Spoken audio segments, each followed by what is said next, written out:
Hello and welcome back to the channel. I'm Loudguns, and today we're going to continue with our tour of IAE. So this is day 4 and we're on to Alien Day.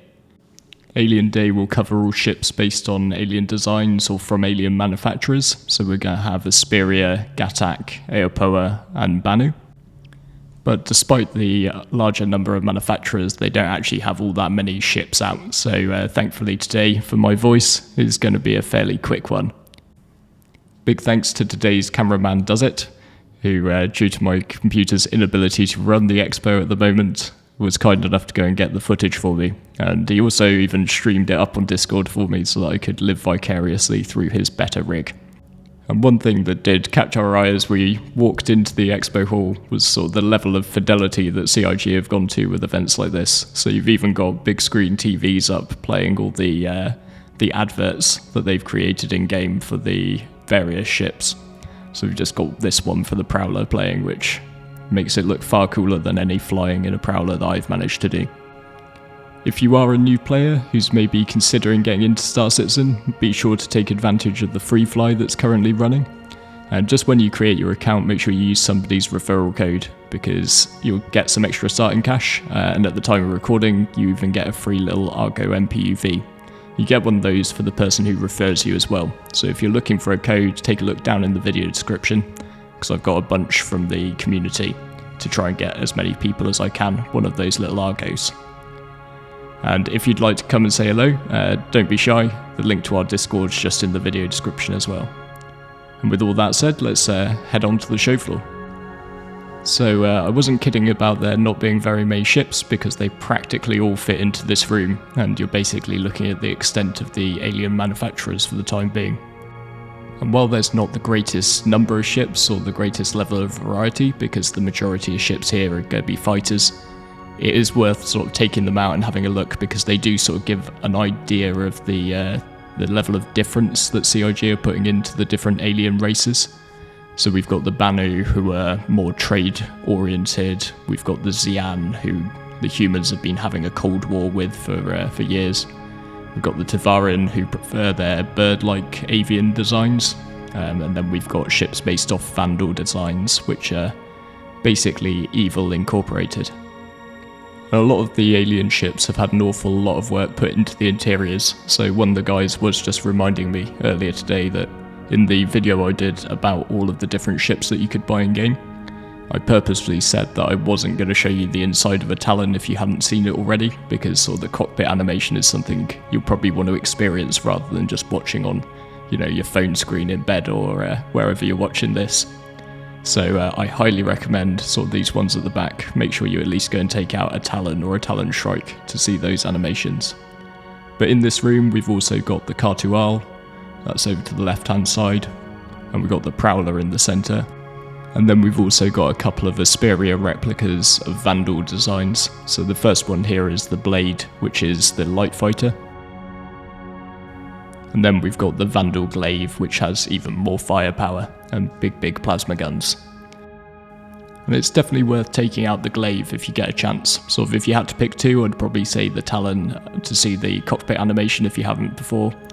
But then the next one I'd say is the Glaive, because this is one ship which is quite unusual in terms of how Star Citizen ships are released.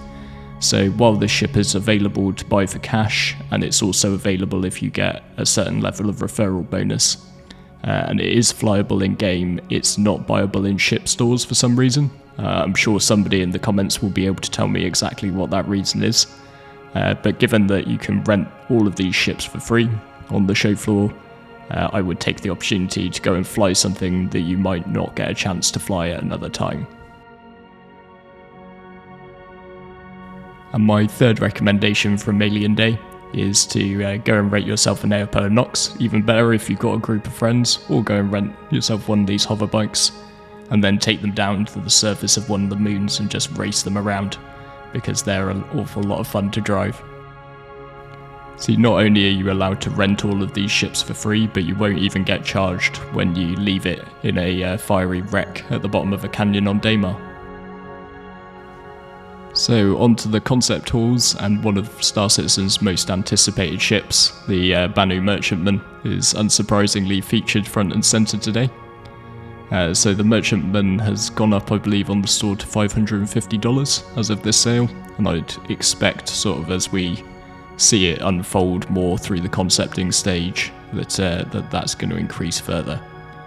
I mean, personally, once things get to this sort of level, I'm definitely out from recommending that anyone go and spend that sort of money. But it is an incredibly cool looking ship, and I'm definitely looking forward to owning one in the verse. I'm currently doing, as part of this series, a bit of a look into one of the particular ships each day, and I know that almost everyone will probably expect me to do the Banu merchantman, but to be completely honest, I'm trying to do just when I say a bit of a dive, I mean just an extra couple of minutes looking at a ship, and you cannot really talk about a Banu merchantman in a couple of minutes. It's just not possible. I'm currently working on an episode of my Getting Organised series to look at trade, and we will look a bit more in depth at the Banu merchantman at that stage. But there are a number of competent creators who've done really good deep dives onto the BMM. And I was watching one the other day from one of my friends, Lawless Baron, and that's a really good video if you'd like to learn a bit more about this ship. So I'll include a link to his vid in the video description down below. But instead, the ship that I did want to dive into a little bit is one that I think gets overlooked an awful lot because of the Banu merchantman, and that's the Gatak Railen, which is the concept ship on the hollow viewer in the other room.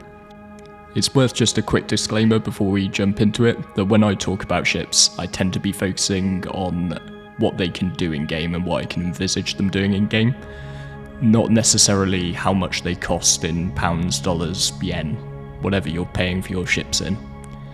I do sort of try to think when ships are released about what their alpha UEC price is and how that might translate into an end-game UEC price.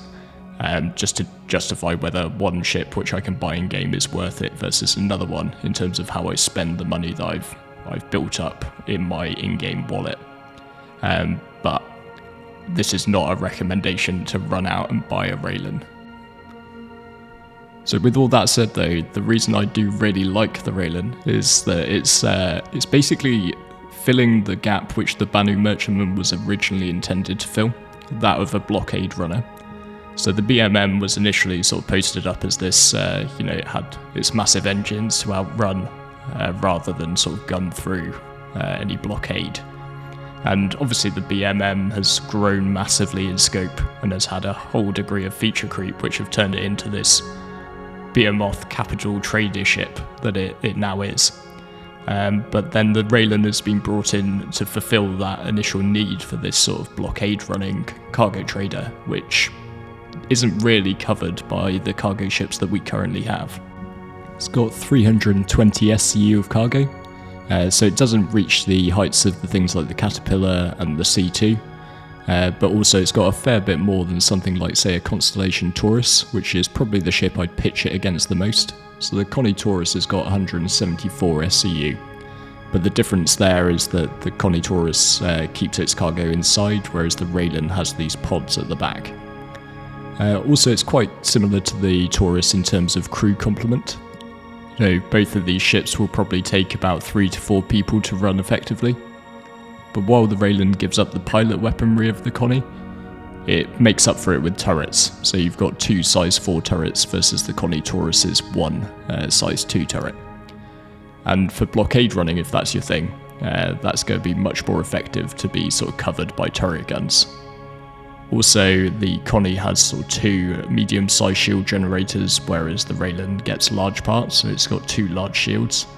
So that's going to make it able to take a hit as you sort of try and escape from a hostile situation.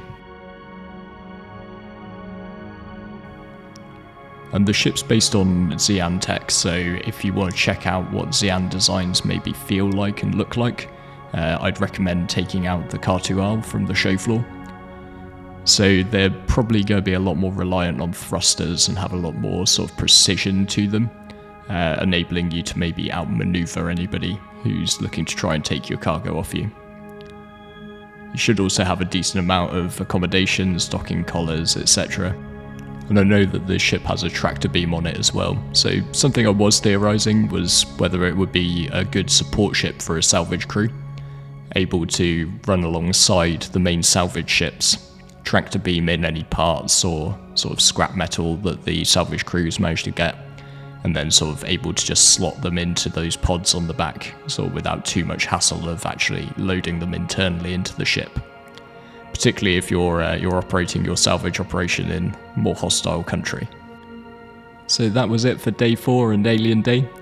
Even when the halls aren't that full, there's still an awful lot to talk about, so feel free to drop a comment down below, and I do read them all and I try my best to get back to them in a timely fashion.